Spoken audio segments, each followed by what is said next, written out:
¿Y si te dijera que una de las películas más infravaloradas de los 2000 escondía una auténtica guerra bíblica entre el cielo y el infierno? ¿Y si Van Helsing de Hugh Jackman no fuera solo un cazador de monstruos, sino un ángel condenado por Dios? Y lo más perturbador de todo, ¿y si el hombre lobo de esta película no fuera una maldición, sino un arma divina creada específicamente para destruir al mismísimo Drácula? ¿Qué hacemos aquí? ¿Por qué es tan importante matar al tal Drácula? Porque es el hijo del diablo. Pero aparte de eso... Bienvenidos a Transilvania. Caballeros, serán desarmados. Hoy vamos a hablar de Van Helsing, una película que en su estreno fue criticada por muchos, pero que con el paso de los años se convirtió en una auténtica obra de culto del género terror gótico moderno. Porque debajo de toda su acción exagerada, sus explosiones y su estética steampunk, existe una película llena de horror corporal, simbolismo religioso, monstruos grotescos y una atmósfera católica oscura que hoy prácticamente ya no existe en Hollywood. Y después de revisarla, entiendo perfectamente por qué tanta gente sigue obsesionada con ella.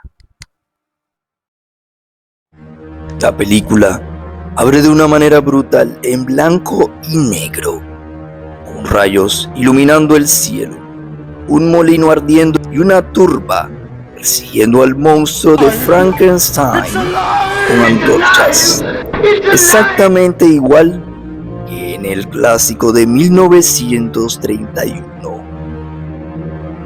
Desde el primer minuto, el director Stephen Sommers deja claro que esto es una carta de amor al terror clásico de Universal.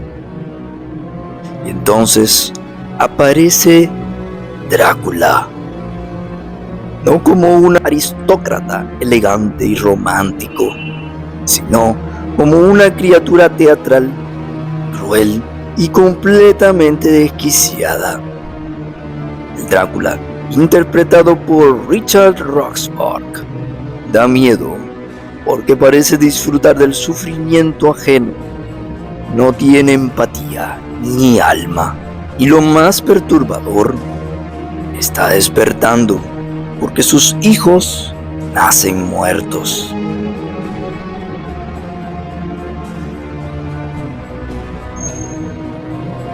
Esa es una de las ideas más oscuras de toda la película. Miles de criaturas deformes colgando dentro de capullos orgánicos en el castillo de Drácula.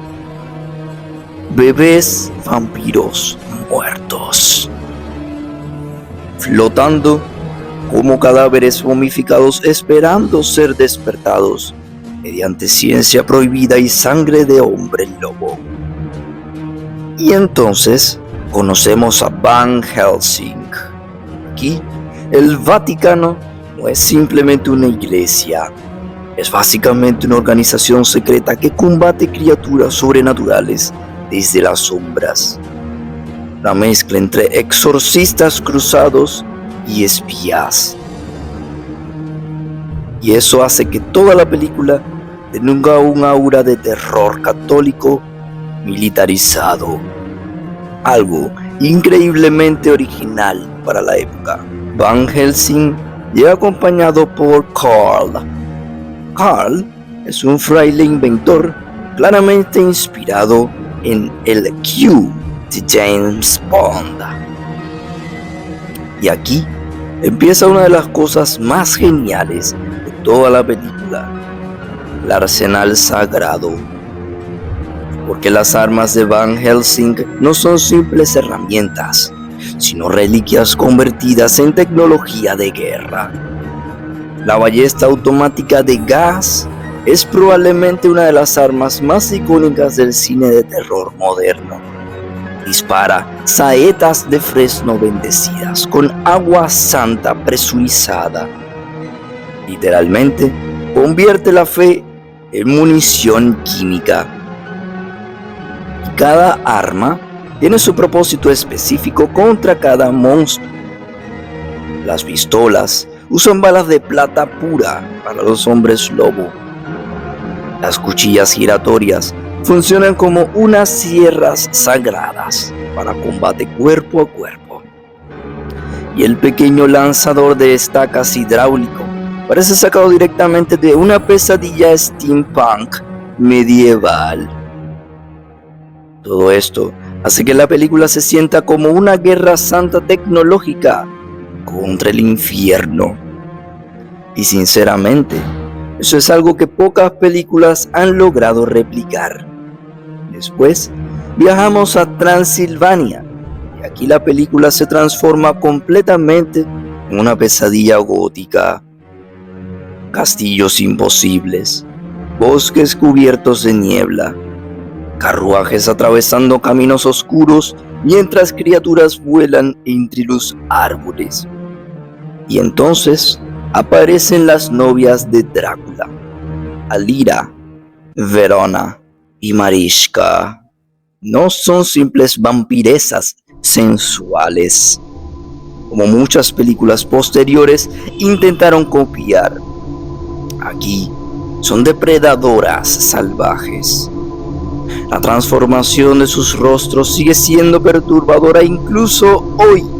Sus mandíbulas se deforman, los ojos se vuelven monstruosos y la belleza desaparece para revelar criaturas animales hambrientas de sangre. El ataque al pueblo es una auténtica secuencia de horror. Gritos, sangre, personas arrastradas por el aire, niños escondiéndose mientras estas cosas sobrevuelan los techos. Y aquí quiero detenerme en algo importante. Van Helsing tiene una clasificación PG-13, PG-13, pero muchas escenas parecen salidas de una película mucho más violenta, especialmente todo lo relacionado con los hombres lobo, porque probablemente estamos ante uno de los mejores diseños de licántropos de toda la historia del cine, no solo por su aspecto físico, sino por el lore detrás de ellos. En esta película, el hombre lobo no es simplemente una maldición, es la mano izquierda de Dios, la única criatura capaz de matar a Drácula. Y eso cambia completamente la mitología clásica. Aquí, la licantropía funciona casi como un mecanismo divino creado para equilibrar el mal absoluto representado por Drácula. Y cuando Van Helsing es mordido, el destino empieza a revelarse, porque Drácula no deja de llamarlo Gabriel. Nunca Abraham, nunca Van Helsing, Gabriel. Y aquí entra el trasfondo bíblico oculto de la película. Todo apunta a que Van Helsing es realmente el arcángel Gabriel encarnado en la tierra, un guerrero celestial sin recuerdos, condenado a vagar cazando monstruos para el Vaticano. Drácula incluso revela que Gabriel fue quien lo mató siglos atrás, antes de que hiciera un pacto con Lucifer para regresar como vampiro inmortal. Y sinceramente, esto es brutal, porque transforma toda la película en algo más, en algo mucho más grande. Ya no estamos viendo simplemente monstruos peleando, estamos viendo una guerra bíblica entre un ángel caído en desgracia y una criatura maldita por desafiar a Dios. Y cuando llega la transformación final de Van Helsing, la película alcanza su punto máximo. La escena donde la piel humana empieza a desgarrarse para dejar salir al lobo sigue siendo impactante incluso hoy. Hay algo profundamente incómodo en ver cómo el cuerpo pierde su humanidad. Eso es body horror puro. Y el diseño final del hombre lobo de Van Helsing sigue siendo una absoluta locura visual. Negro, gigantesco, salvaje e inteligente. No parece un animal. Parece una criatura mitológica enviada directamente desde el apocalipsis. La pelea final entre el hombre lobo y Drácula alado es probablemente una de las mejores batallas de monstruos de los años 2000.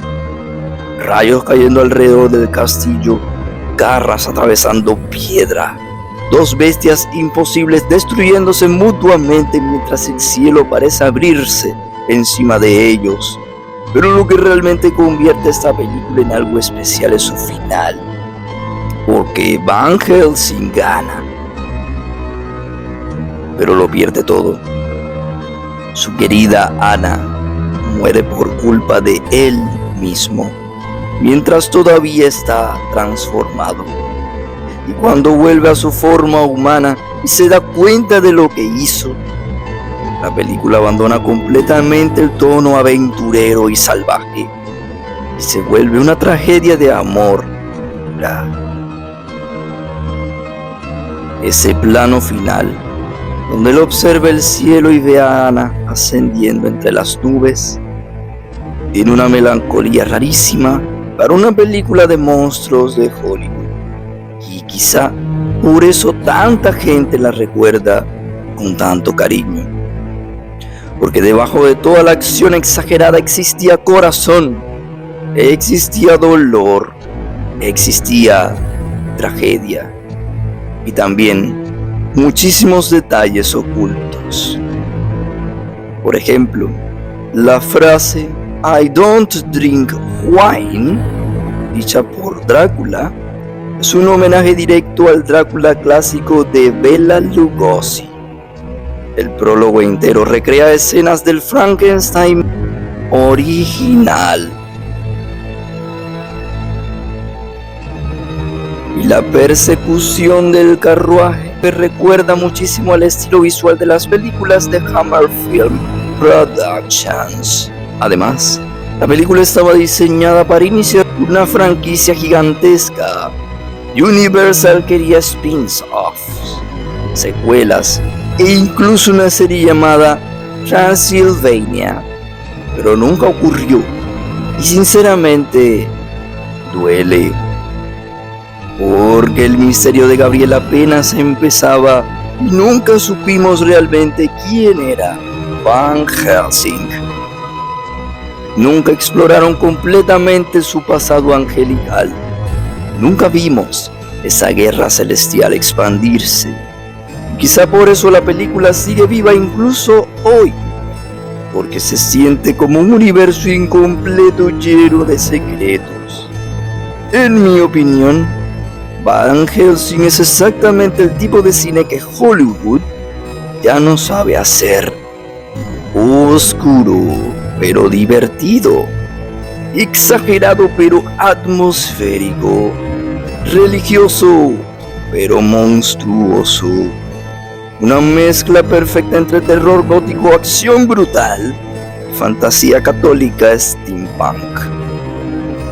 Y aunque muchos la llamaron ridícula en 2004, hoy se siente muchísimo más creativa que gran parte del cine moderno, porque tenía alma y personalidad, tenía monstruos memorables, tenía esa esencia tremenda y sobre todo tenía alma, o quizás la ausencia de ella.